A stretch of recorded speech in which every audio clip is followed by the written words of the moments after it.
Olá, ouvintes, tudo bem com vocês? Bem-vindos a mais um episódio do nosso podcast de Telação. Eu sou o Luiz Eduardo, estudante de odontologia da UFAM. E eu sou o Bruno, também estudante de odontologia. Hoje é o Dia Mundial do Rim, e no episódio de hoje vamos abordar sobre a importância dessa data, assim como sobre a importância da nefrologia e o funcionamento do sistema renal, com uma convidada muito especial, a doutora Ana Wanda. Olá a todos. Então, vamos conversar um pouquinho sobre os rins. Bom, antes de iniciarmos nosso episódio, desejamos a todos um feliz Dia do Rim.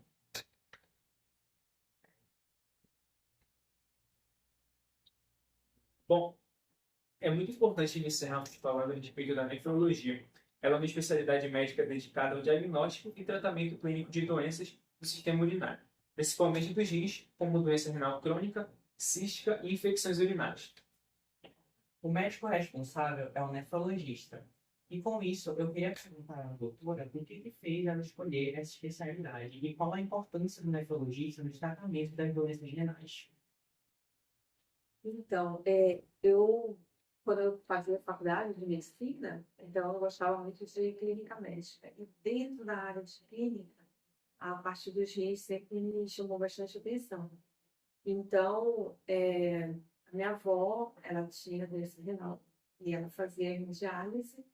Então, eu achava bastante desafiador, né? Eu tentava entender o que estava acontecendo com ela. E eu comecei a estudar os rins por conta da minha avó.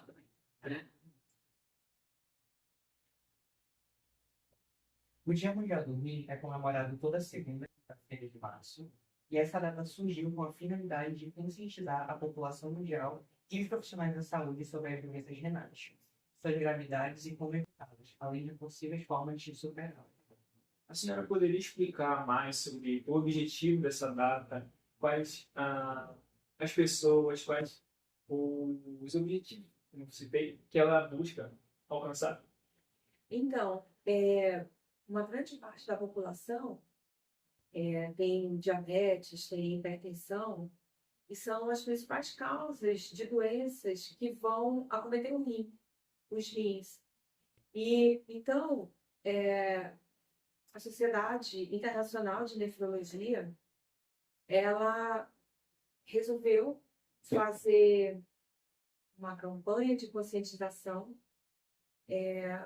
para que pudesse alcançar o maior número de pessoas no mundo, para que a gente falasse sobre a função renal, porque é um órgão que ninguém lembra, né? Todo mundo lembra do coração, todo mundo lembra do diabetes, né? Mas ninguém lembra dos rins. E aí, então, a partir do momento que a Sociedade Internacional de Nefrologia, né, a brasileira, está inserida nesse contexto, então vamos falar dos rins, vamos mostrar para o mundo, né, para a população, que ele normalmente paga uma conta que não é dele, né? Os rins, eles são os filtros do nosso corpo, o filtro de sangue. Então, a gente elimina na urina todas as toxinas, as substâncias que, né, deveriam ser eliminadas, que são consideradas tóxicas. Mas que esses rins, eles podem ser acometidos, por exemplo, por doenças como o diabetes. Então, a glicemia alta, né, a glicose alta, o diabetes descompensado, vai danificando o rim durante 5, 10, 15, 20 anos depois de diabetes descontrolado. Aí o rim começa a funcionar mal, ele vai se depositando lá, o que a gente chama de glicosilação de proteínas, enfim.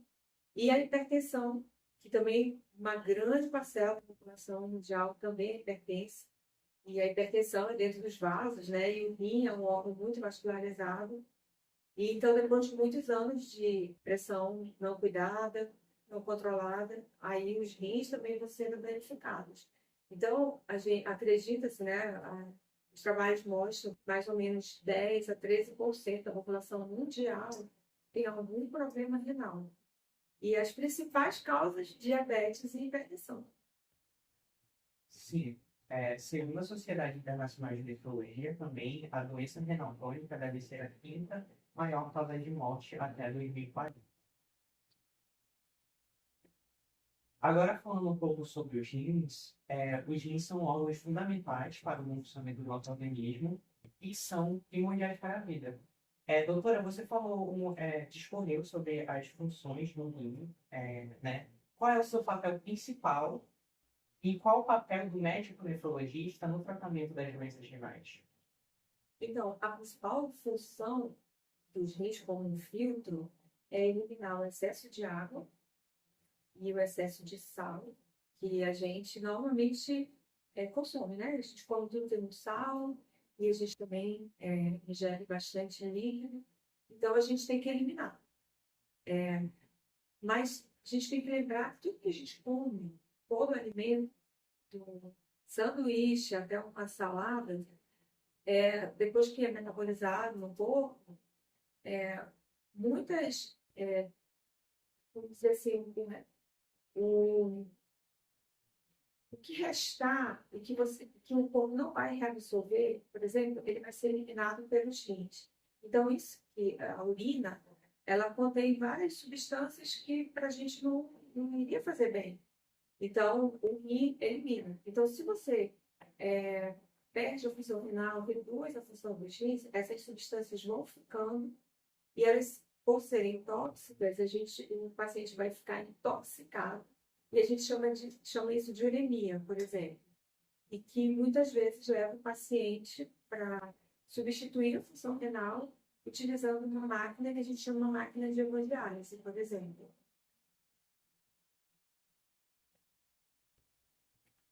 Os rins eles são responsáveis por regular a pressão sanguínea por meio do sistema renina, angiotensina, aldosterona, o qual, quando há queda de pressão nos rins, libera a renina no sangue. Você poderia discorrer mais sobre essa situação? Então, a renina é o principal hormônio que é produzido pelo rim. Então, quando a gente fala assim, uma pessoa está hipertensa, ela tem pressão alta, então a gente tem que ver, todo mundo lembra, né? Tem que ver como é que está o coração, né? E a gente tem que dar uma olhadinha como está o rim, porque talvez o rim seja o responsável por elevar essa pressão.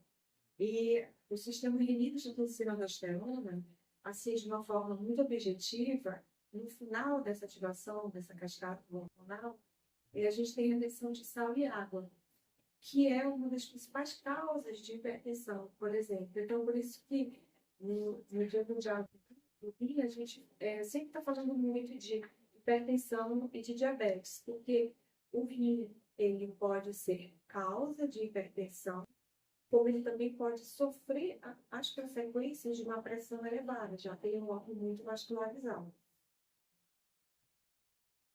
Por último, mas não menos importante, uma função não tão famosa assim, que muitas pessoas não sabem, é que os rins também são essenciais para a formação dos ossos, né? E também tem esse papel importante para o sangue. Você pode discorrer um pouquinho sobre essa interação dos rins e os ossos? Bom, todo mundo lembra da vitamina D, né? Vou dosar vitamina D pode tomar, enfim. Então, quando a gente consome os alimentos ricos em vitamina D, ou até mesmo a gente toma a vitamina D na forma de cápsula, comprimido, no rim que ela vai ser ativada. Então, quando ela é ativada no rim, é que a gente consegue absorver o cálcio dos alimentos. Então, parece assim que a gente dá uma volta, né? Toma vitamina D, e aí o rim tem que ativar a vitamina D para poder absorver a vitamina, absorver o cálcio para ir lá depositar no osso. Então, quando uma pessoa, um paciente tem um problema nos rins, uma coisa que vai acontecer é o prejuízo dessa ossificação, dessa calcificação óssea.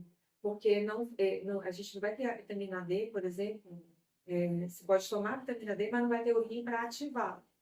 Uma outra coisa também que é bem interessante, que a gente gosta muito de falar, é que assim, todo mundo fala assim, anemia, né? Vou tomar vitamina, vou tomar suplemento para melhorar a anemia.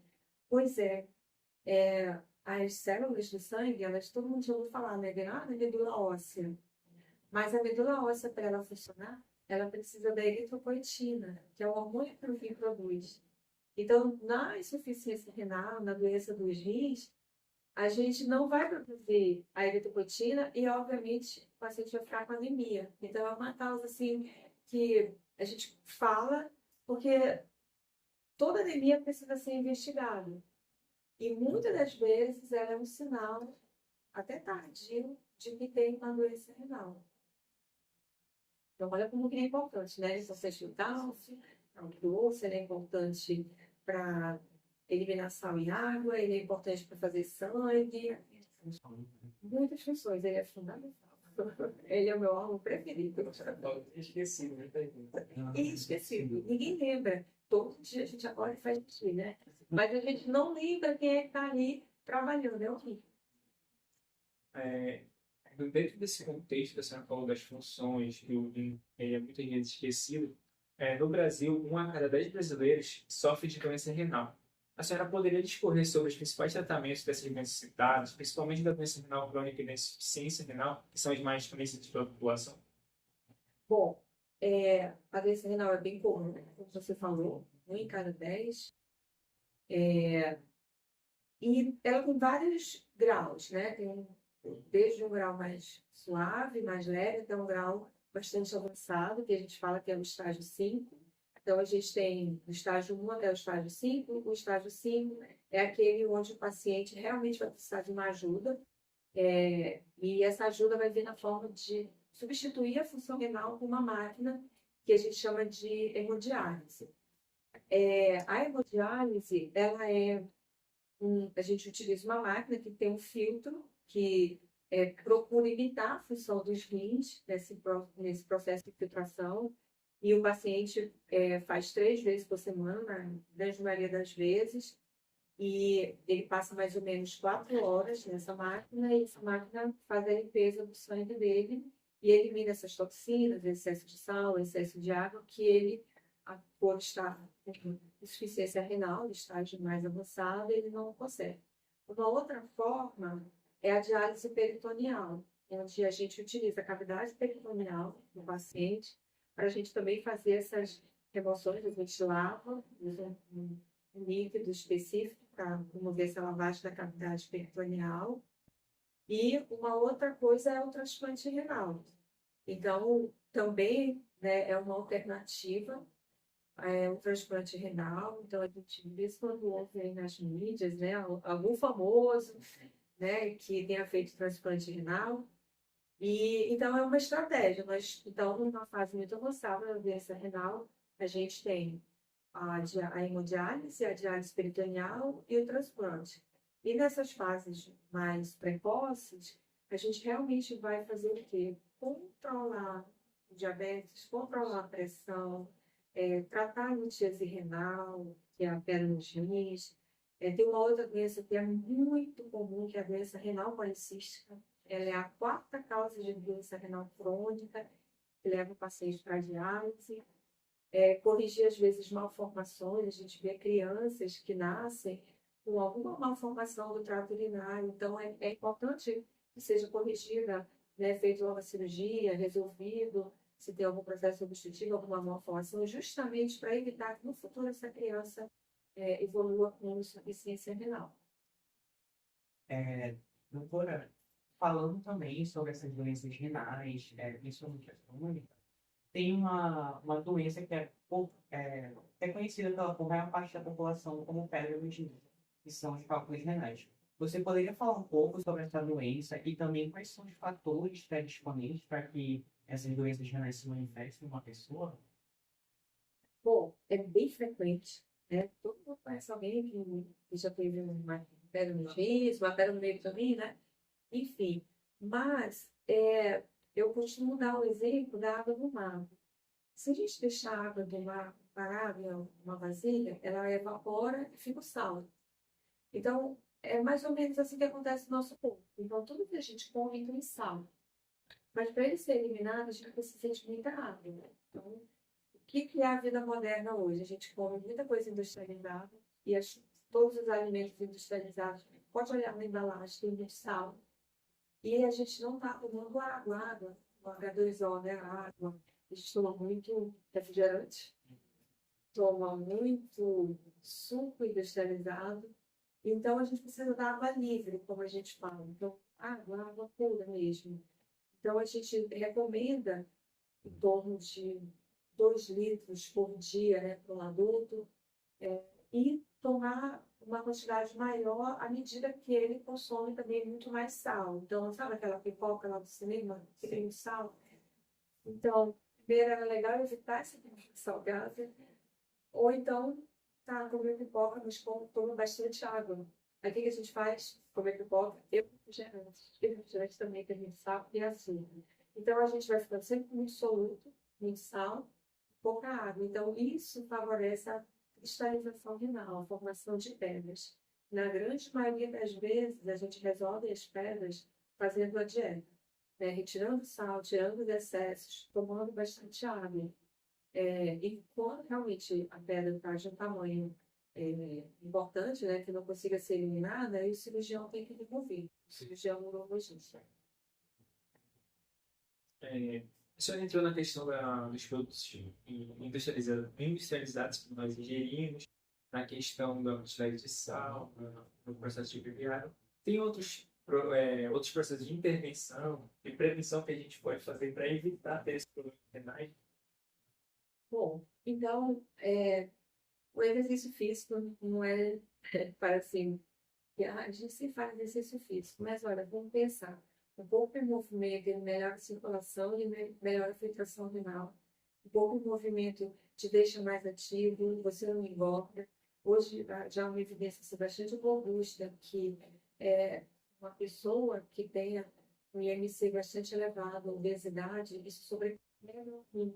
Porque o rim de uma pessoa magra é o mesmo de uma pessoa obesa. Então, o rim de uma pessoa magra está trabalhando para uma superfície corporal magra. Mas uma pessoa obesa, uma pessoa grande, uma pessoa gorda, o que acontece? É o mesmo tamanho de rim, o rim cresce. Então, olha só a carga que ele tem que trabalhar. Então, isso por si só pode gerar dano ao rim. Aí, de novo, a gente precisa controlar o diabetes, controlar a hipertensão, procurar a causa disso, né? Às vezes a hipertensão tem causas que são passíveis de ser resolvidas. O diabetes, então, o próprio exercício físico, né? Você controla a glicemia, você controla o peso, logo você previne a hipertensão, previne o próprio diabetes e previne a doença renal. Então, um estilo de vida mais saudável, ele é bom para o corpo como um todo, né? O rim está inserido no corpo, ele não está sozinho, mas ele paga a conta. Então, o excesso de peso, tabagismo, gente, tabagismo é uma coisa assim, que realmente só traz doença, né? E todo mundo lembra assim, tem fumo, pode ter problema no pulmão. Tem problema no corpo inteiro, né? Inclusive no rim e na bexiga, por exemplo. Então, os cânceres renais de bexiga estão muito associados, por exemplo, ao fumo, né? O uso de drogas ilícitas também afeta o rim. A gente tem vários pacientes né, que usam, já fizeram uso de drogas ilícitas e lá na frente vai ter problema nos rins. Medicamentos. Todo medicamento, na grande maioria das vezes, ele é eliminado pelos rins. Então, a gente só deve usar medicamento quando for necessário, quando o médico passar, uma dose certinha, para proteger o rim. A gente até fala assim, qual é a diferença de medicamento e veneno? A dose. Então, se você toma uma dose errada, aquele medicamento, ele se torna tóxico para o rim, por exemplo. Então, tomar um cuidado, né, com os medicamentos. E não se automedicar. Porque, às vezes, você, por exemplo, está com uma febre, aí você toma um medicamento que não é para febre, mas ele entrou no teu corpo, ele pode ir lá atuar no rim e, e causar algum dano renal. Uma coisa que está muito na moda, assim, quem malha muito, né? Usa whey protein, usa creatina. Gente, isso não tem problema. O problema é que dose você está tomando. Está sendo recomendado por um nutrólogo, por um nutricionista. Qual é a qualidade desse produto? Porque a gente sabe que não é um produto tão barato. E às vezes o produto é mais barato. Será que ele tem whey protein mesmo? Será que ele tem creatina? Então a gente vê essas duas coisas. Então não está errado tomar, mas precisa de uma orientação nutricional e ingerir muito mais água do que o habitual quando você está fazendo suplementação. Bom, obrigado, né, pela resposta. Eu também queria fazer outra pergunta, porque sabemos que é essencial que pacientes, que pessoas façam exames de rotina para saber a situação do meio. E por isso, eu queria perguntar quais são os principais exames que uma pessoa deve fazer em seu check-up e onde esses exames são disponibilizados, se eles são disponibilizados pelos SUS de postos de saúde. Bom, para investigar a função renal é muito simples, são os exames bem baratos. É o exame de urina, o famoso EAS, é a dosagem no sangue da creatinina e, na medida do possível, uma ultrassom dos rins. Esses três exames, eles estão no SUS, são exames baratos, não são exames de alto custo. Então, uma vez por ano, qualquer médico clínico, qualquer médico da UBS, do posto, qualquer ginecologista, qualquer cirurgião, qualquer pessoa pode solicitar. Então, olha, eu queria fazer check-up. E todo mundo lembra de medir o colesterol, né? De medir a pressão, dosar a glicemia. Aí, então, a glicemia, eu só queria fazer um rim. Então, exame de urina, a creatinina e, pelo menos uma vez por ano, fazer uma ultrassom de abdômen, que aí a gente já consegue ver o rim também. E só, aproveitando que eu falei de creatina, só para a gente não confundir, né? A creatina é o suplemento ali para quem está malhando. E a creatinina é um exame de laboratório, exame de sangue, para a gente ver como está a função renal. Então, tomar creatina, não tem problema. Não tem problema. Desde que seja obedecido a dosagem, enfim. Então, seria isso. A senhora pode tirar uma dúvida minha, inclusive perguntar para a senhora, relacionada ao transplante renal. Coisa que eu gostaria que a senhora me explicasse em quais níveis eles podem ser implementados. Sim, é uma boa técnica a ser utilizada.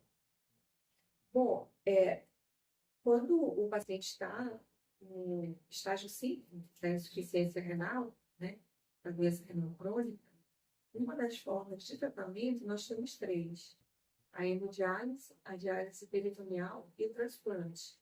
Então, é a melhor modalidade de tratamento é o transplante renal, porque ele vai simular o rim normal, né? A vida normal.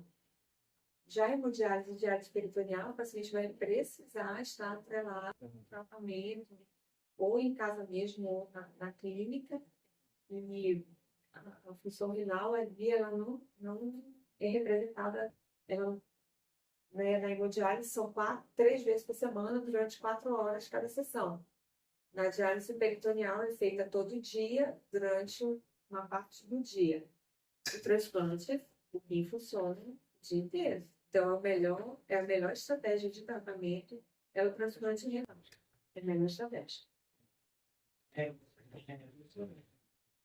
Como uma última pergunta, eu também gostaria de saber se pessoas que realizam hemodiálise podem viver vida normal, quais são as restrições que elas têm e como é a qualidade de vida delas. Bom, quem está em diálise peritoneal e hemodiálise leva uma vida normal, com as limitações de 3 vezes por semana, tem que ir lá fazer tratamento e voltar para casa. Então, tem acho que eu responsável ter que sair de casa 3 vezes por semana, ficar no lugar de 4 horas.